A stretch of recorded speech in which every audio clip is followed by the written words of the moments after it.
o nosso parceirão de segunda. Opa! Que é o Roberto Mota. Roberto Mota Oficial. No YouTube é o Roberto Mota Oficial também. Seja bem-vindo, meu querido Mota. Tudo bem? Tudo ótimo, boa tarde. Um prazer estar aqui de novo, Emílio, Zuzu, toda a equipe e a nossa querida audiência.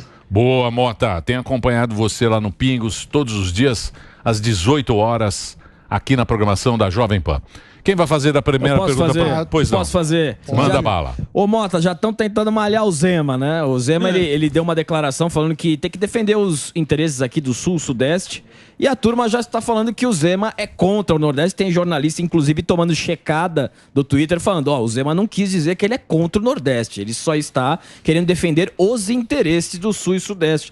Já estão querendo malhar o Zema, né, Mota? É uma questão de interpretação de texto, né? Basta prestar atenção, ler o que o Zema falou, que ficou muito claro. Ele está fazendo aquilo para a qual ele foi eleito. Ele está representando as pessoas que o elegeram e defendendo os interesses do seu Estado e apresentando a sua opinião. Eu vi vocês falando um pouco mais cedo hoje sobre as dificuldades que a gente tem de dizer, né, o que pensa hoje no Brasil. Tem que ser tudo com muito cuidado. E agora esse problema está atingindo até o Zema.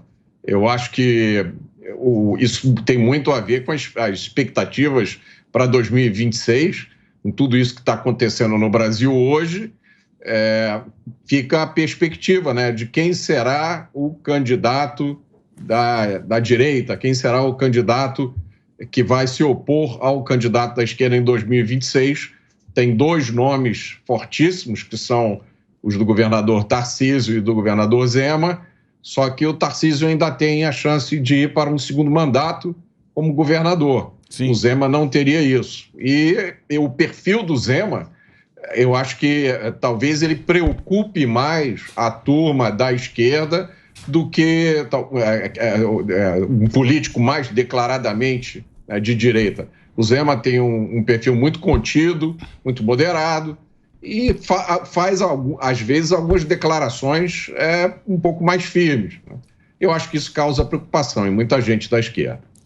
E, na verdade, não só da esquerda. Eu já vi a turminha aí que, né, fez o L debaixo da mesa falando: olha, o Zema, ele precisa aprender a se comunicar. Parece a mesma conversinha que a gente viu com o Bolsonaro, né? É um cara que nem você acabou de dizer, quando coloca alguma opinião mais contundente, o pessoal vem com esse discursinho: ele precisa saber se comunicar.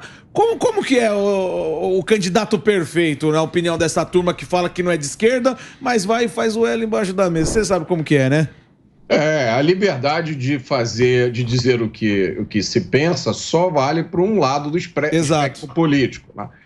A turma que está do lado de lá, a turma do amor, pode dizer as coisas mais absurdas, pode fazer os vídeos mais absurdos, né, revoltantes, publicar, não tem problema nenhum. Quem está do lado de cá tem que estar eternamente medindo as palavras, falando com muito cuidado. Muito bem. Eu vou fazer um break rapidinho. Boa. É só pro Reginaldo, querido.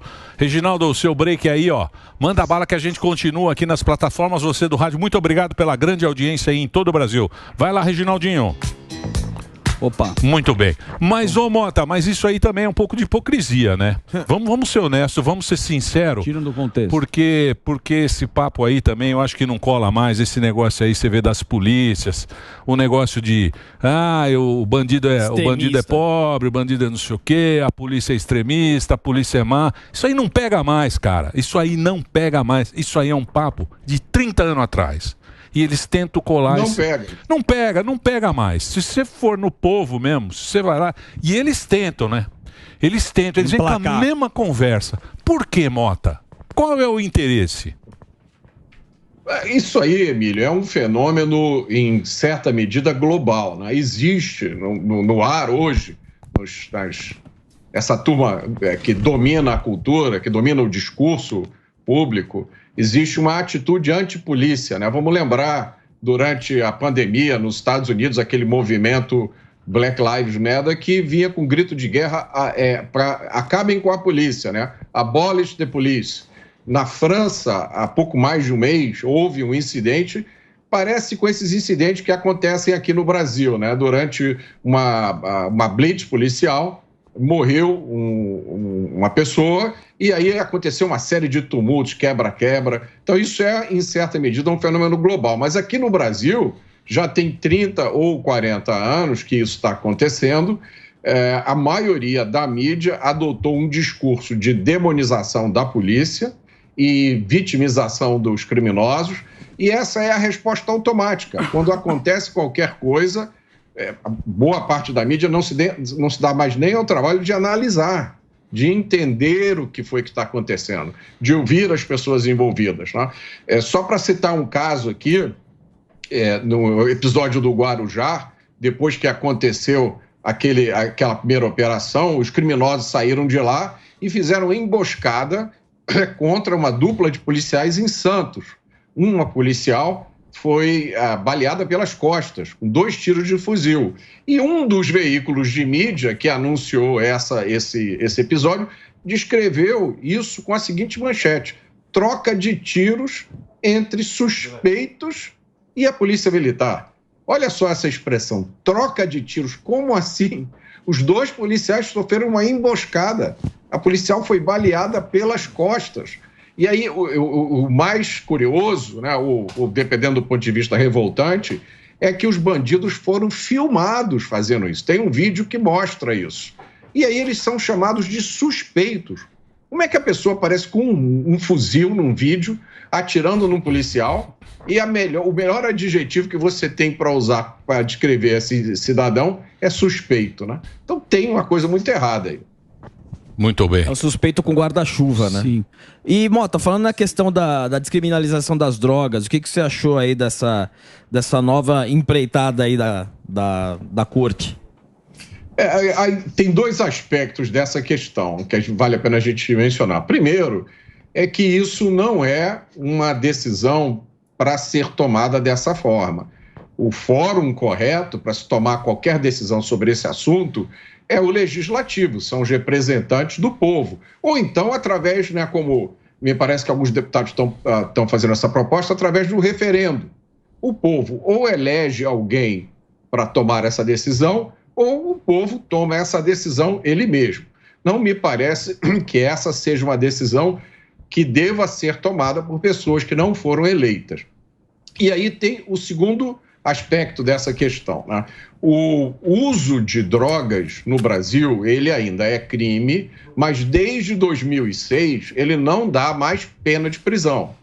Então, se você for parado, a policial parar você, e você estiver fumando um baseado, né, o pior que vai acontecer com você é você pagar uma multa, sofrer uma advertência ou ouvir uma bronca do juiz. Não existe possibilidade de você ser preso se você for apenas usuário. E aí tem aquela discussão, como é que a polícia vai saber se você é usuário ou se você é traficante? Bom, aí entra a experiência do policial, as circunstâncias da prisão, né? Entra uma série de fatores que são muito difíceis de você codificar, de você colocar isso de uma forma expressa. E daí veio essa discussão, né, da descriminalização, seria estabelecer uma quantidade mínima. Então, vamos dizer, 30 gramas. Se você tiver com menos de 30 gramas de maconha, você é considerado usuário. Se você tiver com mais de 30 gramas de maconha, você pode ser considerado traficante, né? E se você for considerado usuário, não teria mais nenhuma pena, né? Isso é uma coisa muito complicada, porque você vai estar liberando totalmente, né, o consumo, né, guardadas essas devidas proporções, né? A pessoa teria que ter uma quantidade pequena só, mas de qualquer forma, você está liberando, né, de uma certa forma, o consumo, enquanto a produção e a venda ainda continuam a ser crime. É uma coisa muito complicada. E imagina como é que vai ser a vida do policial a partir de agora, né? Vai ter que andar com uma balança de precisão, vai ter que andar com uma série de equipamentos ali para poder seguir uma regra como essa. Então, eu acho uma decisão muito complicada e o mais importante de tudo, eu acho que ela vai contra o sentimento da maioria da população. É confuso, isso, né? isso é bom, isso aí só vai ser bom, sabe para quem? pros maconheiros burguês. Que gosta de comprar. Por que os maconheiros burguês? O maconheiro burguês, você conhece. Opa, muito. Lá no Rio de Janeiro, lá o Mota dele conhecer. Ah, meu amor. Na varanda, hein, Mota? Na varanda, fumando e tal. Com o cara, ele paga R$70 a grama. Certo. Pra esse cara vai ser bom. Pro cara da biqueira, o problema é a biqueira. O problema dessas tretas é o cara que mora lá, entendeu? É o cara que tá lá. O aviãozinho. Você não viu quando veio aqui o candidato, que ele falou, o Rio de Janeiro é o seguinte, ou você negocia com a milícia ou com o traficante. Acabou. E o povo do bem que tá lá, ele tem que ficar... Imagina você viver assim, meio. Cara. Exato. Imagina você morar num lugar onde ou você tem que negociar com o traficante ou com o miliciano. E é um monte de... E o que acontece sempre. Que acontece sempre. Imagina como é que vai ser agora esse negócio aí. Liberou tal. Sim. Como é que vai ser, Mota? Consequência. É exatamente isso, Emílio. Eu sempre falo, essa pauta de descriminalização das drogas é pauta de playboy, né, dos Jardins, da Zona Sul do Rio de Janeiro, não quer ser incomodado pela polícia e que tem uma fantasia que um dia ele vai poder comprar a droga dele numa boutique, né, ali de luxo. Agora, se você for nas comunidades, se for nas biqueiras, como dizem em São Paulo, nas comunidades, a maioria das pessoas que mora lá, que são trabalhadores, gente que luta para criar uma família com toda dificuldade, ninguém quer liberação de drogas. A última coisa que um pai de família, trabalhador que mora na comunidade, ou uma mãe que luta para manter os filhos longe do tráfico, a última coisa que eles querem é um filho viciado em maconha, ou cocaína, ou qualquer outra coisa.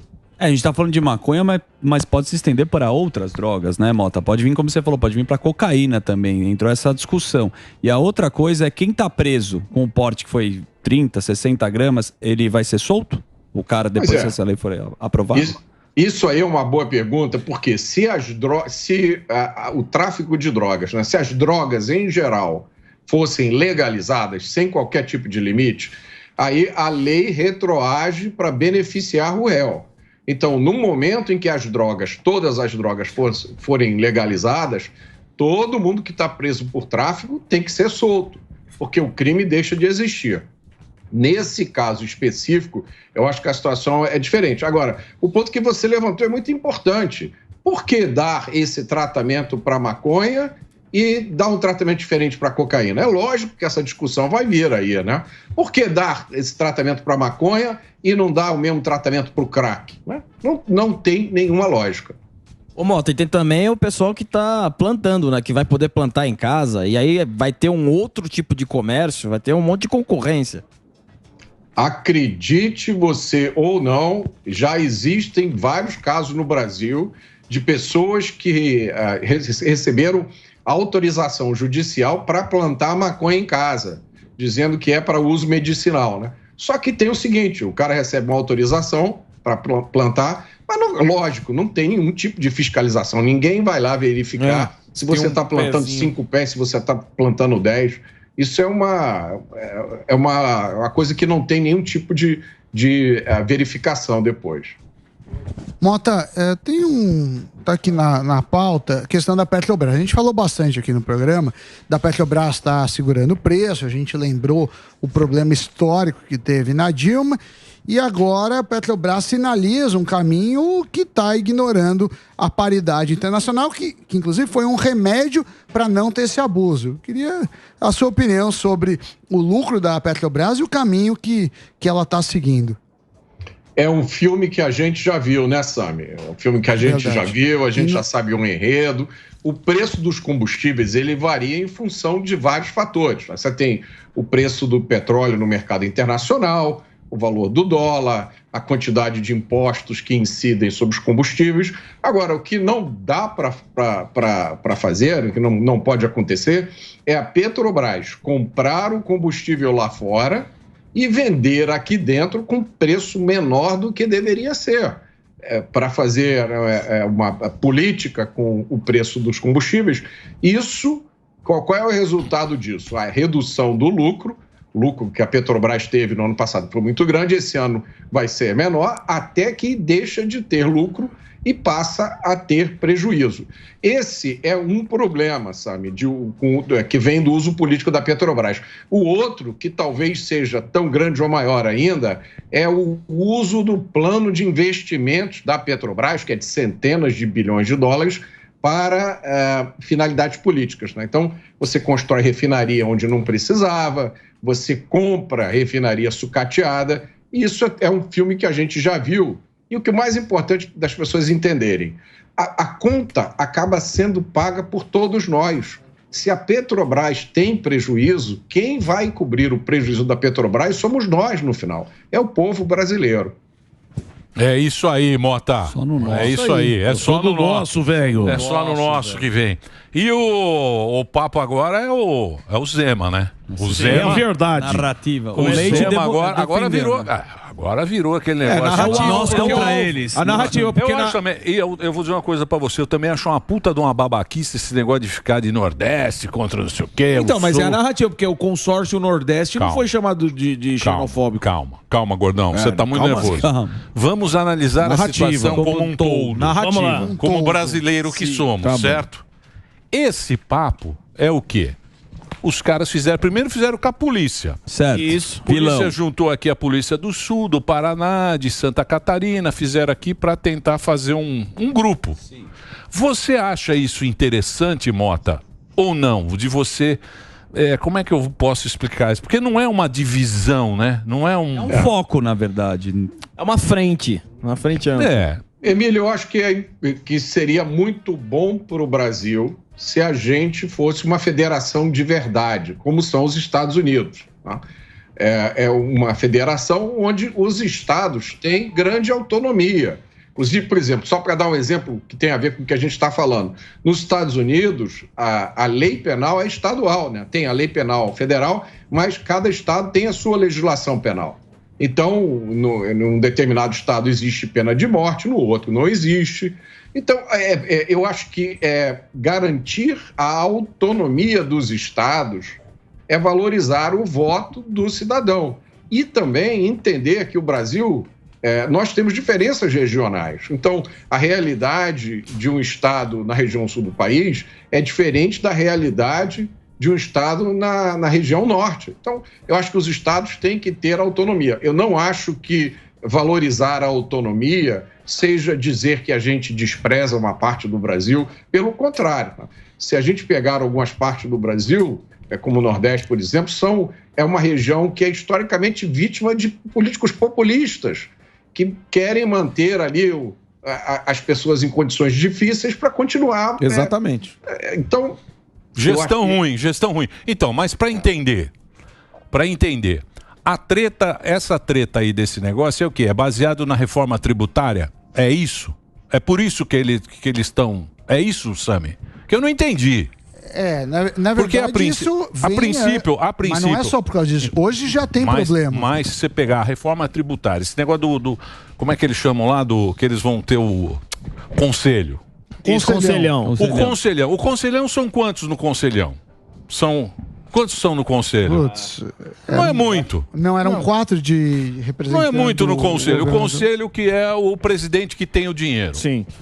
Quem é o governador que não toma conta do conselho ou o presidente da república que domina o conselho? É óbvio que ele vai dominar o conselho, porque o conselho é meia dúzia. Sim. Não tem o conselho de muita gente. E depende dele para distribuir. Exatamente. Então eu acho que é isso. Falar, esse cara aí vai meter no conselho porque eles querem que seja o número de estados. E o Nordeste tem mais estados. Foi quando aconteceu o negócio do senador biônico. Você lembra do senador biônico? Claro, que enfiaram o senador lá para... Que foi mais ou menos isso. Fizeram lá o senador biônico meio que para dar um Leonardo. Tudo no Brasil tem sacanagem por trás. Tudo. Mas então, tudo tem um interesse por trás. Essa questão do Zema... Eu quero entender a questão. A questão do Zema, qual que é? É a mesma coisa que aconteceu em 2019, quando criaram o consórcio Nordeste. Eles achavam que... Não, aquilo foi pra pandemia. Não. Isso aí era... Não, isso foi antes. Não, foi antes. Foi em 2019 que criaram o consórcio Nordeste, com medo do governo Bolsonaro não mandar dinheiro pra lá. O consórcio Sul e Sudeste é a mesma coisa. Como o pessoal daqui é tudo oposição, Ratinho Júnior, Zema, Tarcísio, e tudo fascista. Leite, eles fizeram o mesmo mecanismo. Só que a diferença é a frente para que eles se unam, para que não tenha esse... Porque eles são toda oposição ao governo atual. Então eles fizeram isso para que viesse recursos para cá. Igualzinho fizeram em 2019 com o senhor Flávio Dino. E na época ninguém chamou eles de xenofóbicos. Então, quer dizer, é a narrativa que estão criando porque sabe que o Zema é um nome forte para 2026. Essa é a questão. Já querem porque é queimar exatamente a mesma coisa. É isso, Mota? É isso. Eu concordo plenamente. E eu acho que esse fator político, eleitoral e também um pouco ideológico é o mais importante disso tudo, né? O governador Zema e o governador Tarcísio são, vamos combinar aqui, políticos muito acima da média a qual a gente está acostumado, né? Então, isso é lógico que isso incomoda a turma que faz aquela política tradicional, que vive de criar dificuldades para vender facilidades, e 2026 está aí. Então, isso tudo tem que ser levado em consideração. Sei não, hein? É isso. Mas como é que ele vai? Vai em bloco? Como é que vai negociar? Quem tem o dinheiro é o Barba. Uma frente de interesse. Se você tem força lá do Zema, junto com o Tarcísio, os caras vão ter mais queria força. que alguém me explicasse isso, viu, Mota? Isso aí não tá muito bem explicado. Eu sou bem burro. É bom deixar isso claro. Não, mas não é, sou não é muito questão burro, de ser burro. Eu preciso entender muito. É questão de interesse. É isso. Não, você não quer dar mais força pro SUS. Eu quero saber qual é o interesse dos dois lados. Dinheiro. Quem vai distribuir o dinheiro? Dinheiro ou política ou poder? Os dois. Caminham juntos, não? Dinheiro, política e poder. O que você acha do... As coisas estão baixando o preço aí, viu, Mota? O supermercado está mais barato. O abacaxi. Eu não tenho... Como é que você está vendo? Você vai na feira, não vai? Eu sei que você vai na feira. Eu vou. Tem umas 2 semanas que eu não vou, mas nas últimas vezes os preços estavam flutuando. Eu não vi nenhuma tendência de alta, nenhuma tendência de baixa. Algumas coisas subiam, outras coisas abaixavam de preço. Agora, assim, quando a gente olha, né, eu estava assistindo o programa desde o início, vi o Sami falando aí da justiça da economia. Assim, no médio e no longo prazo, né, Emílio, os sinais não são bons. Tá? A gente tem um governo que não está preocupado com ser o melhor governo em gestão, tem um discurso de que gasto é gasto, né? Como é que é? Gasto é investimento. A gente viu aí essa história do arcabouço fiscal, que substituiu o teto de gastos, que limitava a despesa do governo por um piso de gastos. A gente está aí vendo uma reforma tributária severamente criticada por muitos especialistas que estão alertando, vai haver um aumento brutal da carga tributária. Então, como é que as pessoas vão se sentir seguras para investir, para criar empregos num cenário como esse, né? É um cenário complicado. Eu não sei não, eu acho que os caras... Vem lá o seu amigo Galípolo lá, Galípolo? O Galípolo já está no BC, né? Então, o Galípolo já está no BC. Aí ele assume... É igual a Dilma, lembra da Dilma? Porra, nós vivemos isso. A gente lembra. As pessoas... Você lembra da Dilma, do negócio da conta de luz? Sim. Que todo mundo falou, Dilma, não faça isso, é a mesma coisa. Agora vem o Galípolo, fica lá 2024, ele assume...